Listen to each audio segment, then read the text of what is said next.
Behind me right here is my daily driven 2012 STi. A little beat up, but it gets the job done. Now this weekend, we're going to Snowdrift Rally in Atlanta, Michigan. During that time, we're a lot harder on our cars, so we want to make sure everything's up to par and good to go, so we don't have any breakdowns and everything's mechanically sound.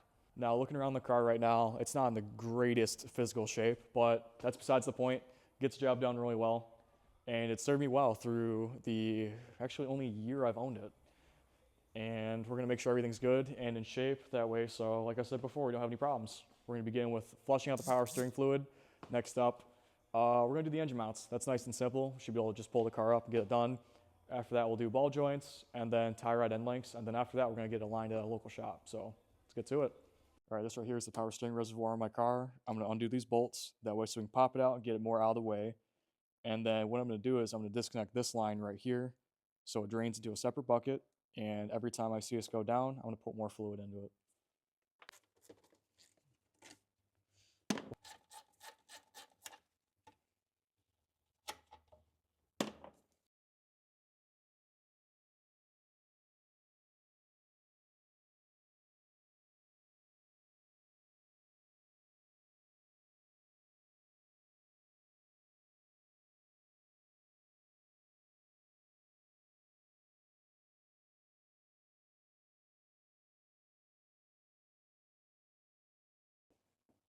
Now when you're doing a flush, the important thing is to look at this line. You don't want to get that too low because the feed line for the power steering pump is right there on the bottom. And if it picks up air, that's no bueno. Your pump's gonna hate you. So we're gonna fill it up to about right here, start the car, and then I'm gonna go back here and then make sure I keep topping it off until I see clean colored fluid coming out of this hose right here.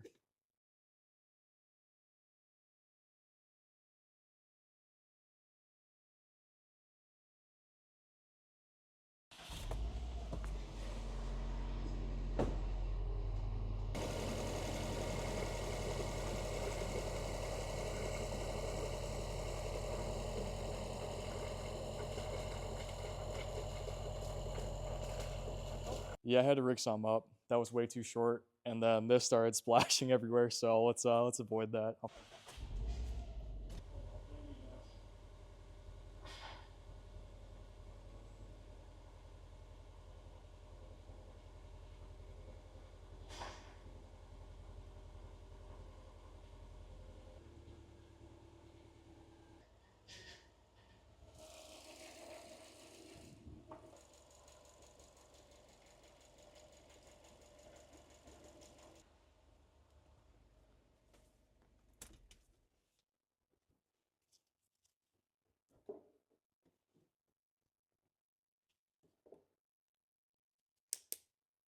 Please don't snap on me. Please don't snap on me.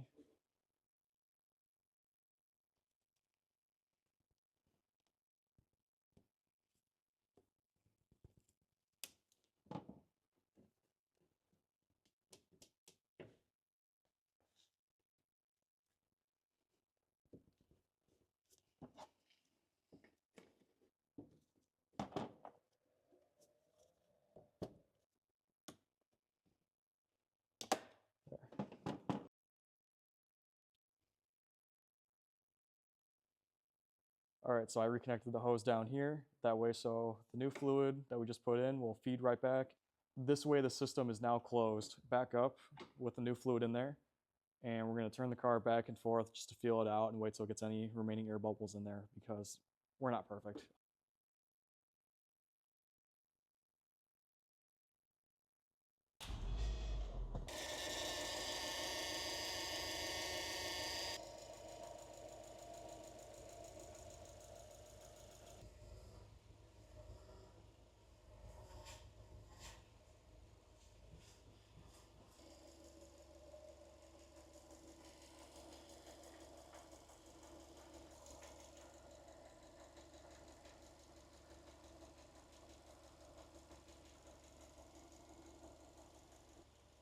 Now, when you're done, make sure you clean up your reservoir. That way, so it stays nice and pretty long term. Plus, it looks disgusting having the fluid everywhere.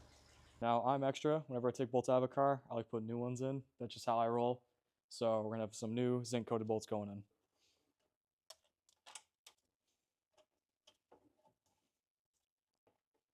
And tighten it back up. Ooh.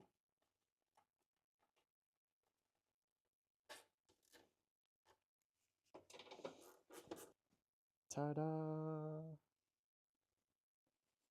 Beautiful.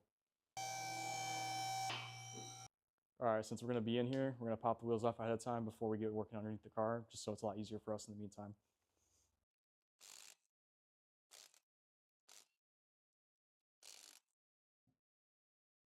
Our engine mounts are a lot easier with a hoist. I can't do this on the ground.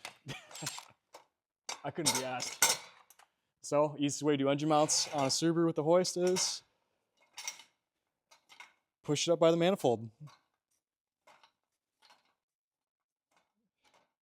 Stock manifolds are a lot stronger on these cars, so you can kind of pinch it up by, usually like right here's a good spot. So get it set up, and then, all right, so next step is taking off those two nuts that way so we can get these mounts on, get them replaced. Don't lose these. Next, you can push the motor up. You can see here, the mounts are coming out. Take your time, make sure it's safe. Just because anything can happen when working on cars.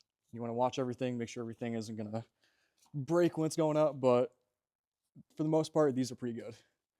Each engine mount has 2 bolts, one here and one a little further back. We're gonna do the front ones first.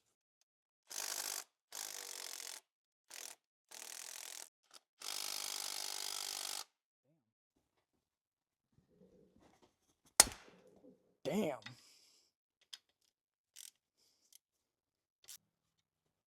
Now the final 2 bolts are located right back there. Here's the axle and the trans. The best way to get it is getting a long 14 wrench and then cracking them loose right there. You have one right here, and then the other one's gonna be in this pocket right here on that axle.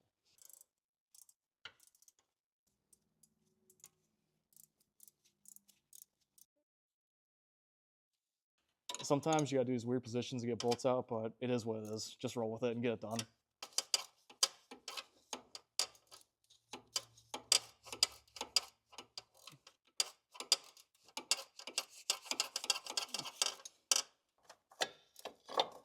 Yes, success.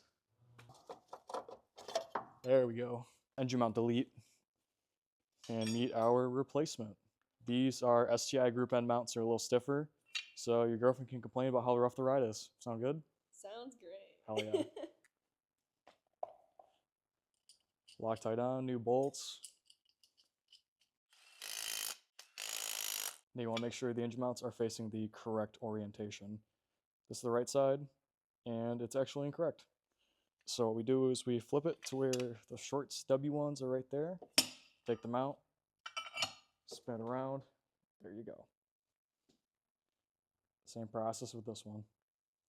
Make sure it's the right direction, throw these on, make sure you're good to go.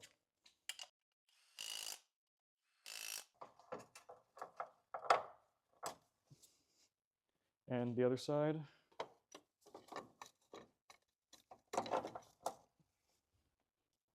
And then now you can go down with the motor a little bit, make your life a little bit easier. Just like so. All right, go on the other side.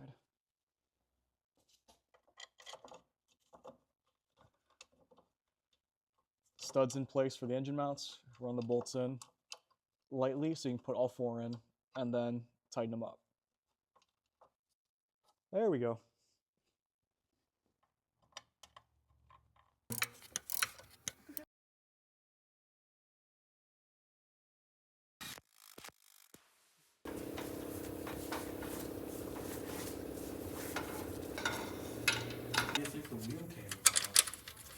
Well, this part of the video is an accidental ASMR section of a local mechanic because we're both getting really cold. We just want to wrap this up. This process just involves taking off the axle nut, removing the brake, and then accessing the hub and the outer tie rod as well as the ball joint. Pretty simple process. Feel free to follow along and enjoy the beautiful sounds of my Milwaukee Impact.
I know.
And with that, ready to go to Snowdrift. Hopefully we don't have any problems, but we'll see.